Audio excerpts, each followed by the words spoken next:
నా సొంత మార్గం నడిచినాను, మిమ్మల్ని చూస్తూ మీ కార్యం చూస్తూ కూడా మీకు లోపడలేకపోయినాను. అందువల్ల నేనేమీ పొందలేకపోయినాను. లోకంలో నా జీవితకాలం అంతా ఇప్పటివరకు ప్రయాసపడుతున్నాను, కానీ నేను దరిద్రులను, వెలివేయబడిన వాడను. నేను తగను ప్రభువా. ఏడుస్తున్నాడు అక్కడ. ఏడ్చి, ప్రభువా మీ మాట చొప్పున జీవిస్తాయి అక్కడ. చాలు, నా జీవితము పాడు చేసుకున్న సమయం చాలు. నా ముందున్న కొంచెం సమయము మీ మాట ప్రకారం జీవిస్తాను అని చెప్పి తన జీవితాన్ని దేవుని చేతులు పెట్టి సముద్రంలోకి వెళ్ళి వేస్తున్నాడు. లోకమనే ఈ సముద్రంలో నీ హృదయ నీ జ్ఞానం ఉపయోగించి ఆ లోకం నుంచి బయటికి రా. నీ జీవితాన్ని సరి చేసుకో. అప్పుడు విస్తారమైన చేపలు పడతావు, దేవుని అద్భుత కార్యములు చూస్తావు, దేవుని ఉన్న గొప్ప సంతోషాన్ని అనుభవిస్తావు. అంతవరకు నీకు దేవునితో ఉన్న సంతోషం ఉండదు. నీ జీవితం లేనన్నటికీ నేను మారలేవు. పేసలరా వెళ్ళే దేవుని లోతుకు నడిపించి వల వేశాడంటే ఇక్కడ ఒప్పుకున్నాడు, వెళ్ళాడు, వల వేశాడు, చేపలు పట్టాడు, తీసుకొచ్చాడు, ఆ రాసి చూశాడు, ఏడుస్తున్నాడు. ప్రభా ఈ కార్యం చేయుటకు జరుగుటకు నేను యోగ్యుడు కాదు. నేను ఒక సమయంలో ఎక్కడి నుంచో వచ్చే సమయానికి ఒక సహోదరుని కుమారుడు ఆ తల్లిదండ్రులు సినిమాకు పోతే పోట్లాడారని వాళ్ళ పొలం బాల్చేసి కిరోసిన్లో ఎలుక మందు పోసుకొని తాగాడు. తాగితే హాస్పిటల్ చేరిస్తే డాక్టర్స్ కక్కి చేంజ్ చేసి ఆఖరికి కోమలోకి వెళ్ళిపోయినాడు. డాక్టర్స్ దగ్గరికి వాళ్ళు కొంచెం మంచి ఉన్నతమైన కాదు, శరీరాంశంగా పేరు ఉన్నవారు, ఆత్మ కాదు, శరీరాంశంగా ప్రేమ ఉన్న లోకస్తులతో వారు కొంచెం పనులు చేస్తూ ఉంటారు కనుక వాళ్ళంతా వచ్చి చూస్తానికి వచ్చి డాక్టర్ గారి దగ్గరికి వెళ్ళి, మేము పూనా నుంచి మందులు తెప్పిస్తామని అన్నాడు. నువ్వు పూనా నుంచి తెప్పించిన ఫలితం లేదు, ఇతడు బ్రతకడు. డాక్టర్ గారు తెలిసి చెప్పాడు. అప్పుడు నేను బహుశా విజయవాడ నుంచి వస్తాను అనుకుంటాను. దగ్గర నుంచి తెలిసి హాస్పిటల్కి వెళ్ళినాను. హాస్పిటల్కి వెళ్ళినప్పుడు ఆ తండ్రి తల్లిద్దరు కాళ్ళ మీద పడ్డారు, ఏడ్చారు.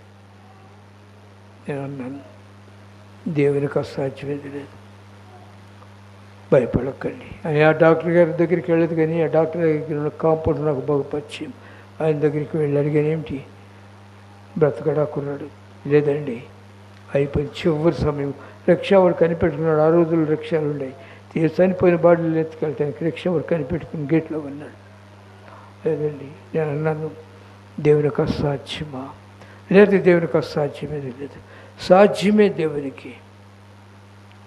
అప్పుడు చేతు చెప్పి, నేను ప్రార్థన చేస్తాను, మీరు అన్నదమ్ములు మీరు మొత్తం ఇక్కడ కూర్చొని ప్రార్థించి వెళ్ళి సంఘాన్ని పిలిపిస్తున్నారు.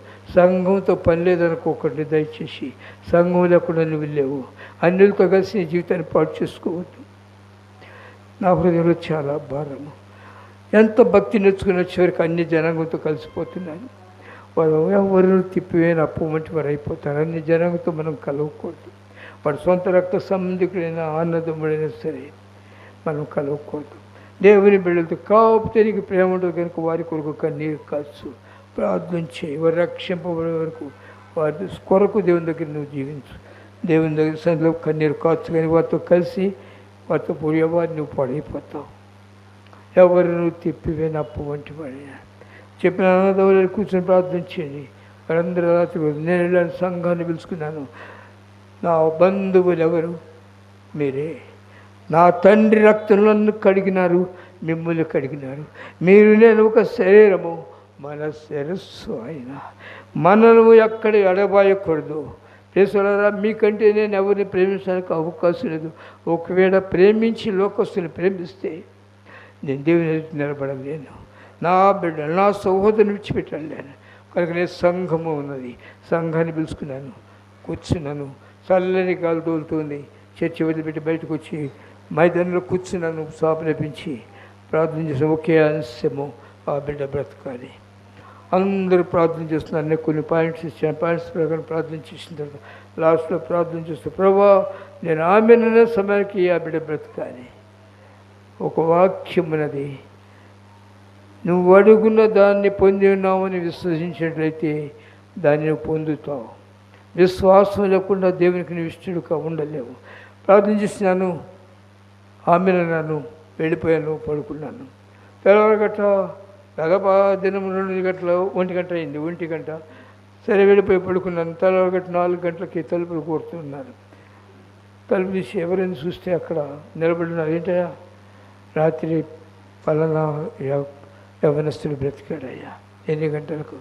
1 గంటకు. ఎంత సంతోషము! నా తండ్రి నా మాట విన్నాడు కదా.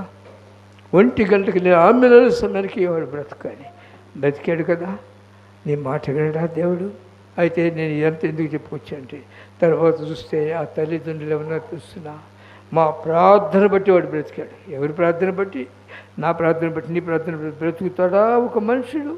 నీవు దేవునికి హృదయమిస్తే, దేవుని సన్నిధిలో నీకు ఇష్టడుగా ఉంటే, నీ లోటును సరి చేసుకోగలిగితే నీ ప్రార్థన దేవుడు అంటాడు.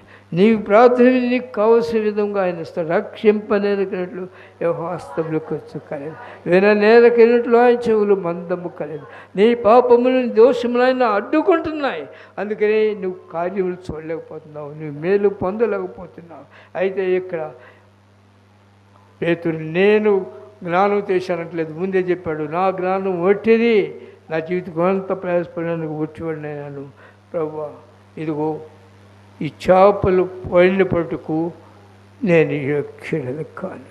సోదరుడా, దేవుడు చేసిన కార్యం బట్టి ఎప్పుడైనా పశ్చాత్తాపడినావా? ఎందుకు నువ్వు లోకంలో ప్రయాసపడతావు? ప్రయాసపడి భారం ఎందుకు మోసుకుంటావు? రా నా దగ్గర అని ప్రేమతో పిలుస్తున్న దేవుడు, ఆయన చేతులు సాపుతున్న దేవుని చేతులకు నువ్వు వస్తే నీకెంత గొప్ప బాధ్యత, ఎంత ధన్యుడు అవుతావు. ఆ చేపలు అన్నీ పడినాయి, ఏం చేయాలా? బహుశా నేనైతే బుద్ధి లేనాడు కనుక ఆ చేపలను తీసుకుని అమ్ముకుని పెద్ద బిల్డింగులు కట్టి అద్దెకిస్తూ హాయిగా ఒక గద్ద పురుకుని నిద్రపోయి సచ్చి నరకలోకి పోయేవాడిని. కానీ నా పెద్దడు అలా చేయలేదు. ఆ చేపలను అక్కడ విడిచిపెట్టాడు, పరిగెత్తుతున్నాడు. యేసు పాదముల మీద పడినాడు. సహోదరుడా, ప్రేమమైన దేవుడిని కేకరిస్తూ ఉండగా ఆయన పాదసందుకు వస్తావా? ఆయన నీ కొరకు వేచి ఉన్నాడు.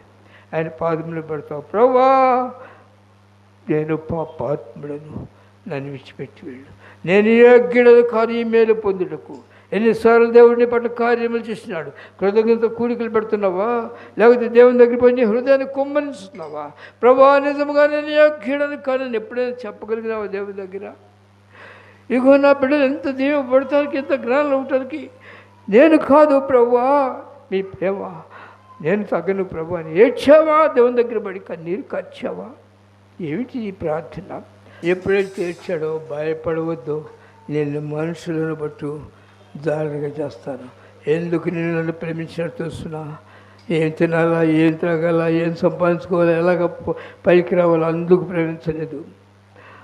మనుష్యులను పట్టే వరకు ఉండాలి, దేవుని చేతిలో బలమైన పాత్రలుగా ఉండాలి, దేవుని చేత ఓడబడే వరకు ఉండాలి, దేవుని ఆత్మ కలిగి దేవుని స్వభావంలోకి వెళ్ళి అనేకులను దేవుని చూపించే వరకు ఉండాలి, దేవుని జీవాన్ని కలిగి ఇతరులకు జీవాన్ని పంచిపెట్టే వరకు ఉండాలి. అందుకే దేవుడు నిన్ను ఏర్పరచుకున్నాడు. చెప్పినంత మాత్రం వీరు అలా మెట్లోకి వెళ్ళలేరు కనుక వాళ్ళందరినీ తీసుకుని వెళ్ళాడు. 12 మంది శిష్యుని తీసుకుని వెళ్ళి కొండ మీద కూర్చుని చెబుతూ ఉన్నాడు, అయ్యా వినండి, వినాలి. నేను మిమ్మల్ని లోకములకు ఉప్పుగా చేశాను, మీరు ఉప్పు సారాన్ని పోగొట్టుకోవద్దు.